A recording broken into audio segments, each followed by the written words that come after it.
Good morning বন্ধুরা, সকালবেলা উঠে একরাশ ফুলের শুভেচ্ছা দিয়ে আমি আমার মিনি ব্লগটি শুরু করব। এই দেখো, গাছটাতে এত সুন্দর ফুল ধরেছে, দেখে লোভ সামলানো গেল না। তো সকালবেলা উঠে তো কাজের শেষ নেই, চলে গেলাম মেয়েকে স্কুলে দিতে। স্কুল থেকে দিয়ে আসার সময় রাস্তার ধারে দেখো এত সুন্দর ফুল, আজকে শুধু ফুলেই দেখতে পাচ্ছি, ফুলেই দেখতে পাচ্ছি। নিজে দেখছি তাই তোমাদেরকে দেখানোর জন্য ক্যামেরাবন্দি করে নিলাম। মেয়েকে দিয়ে আসার সময় ঢুকবো একটু বাজারে, একটু বাজার করতে হবে।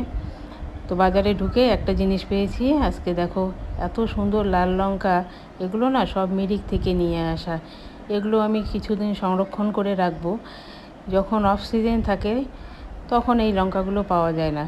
এই লঙ্কাটা ভাতের সাথে খেতে খুব ভালো লাগে, তাই আমি এই লঙ্কাটা নিজের জন্য নিয়ে আসলাম। একটা কাচের বয়ামে রেখে দিলাম। এখানে আমি 1 চামচ লবণ দেব, তারপর একটু উষ্ণ জল ঢেলে দেবো, দিয়ে বেশ অনেক দিন থাকবে। তবে ফ্রিজে রাখতে হয় না, এমনি রেখে দিলেই হয়ে যায়। দেখতেও এত অপূর্ব লঙ্কাটা, দেখে লোভ সামলানো গেল না।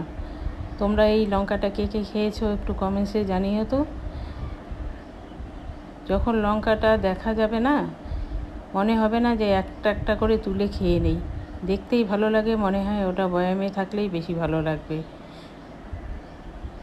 তো আমি তো এভাবে রেখে দিচ্ছি। এভাবে আমও রাখা যায়। মাঝখানে আমি এইভাবে আম রেখেছি, তোমাদের দেখাতে পারিনি। আম বেশ কিছুদিন ভালোই ছিল। দেখো দেখতে কত সুন্দর লাগছে।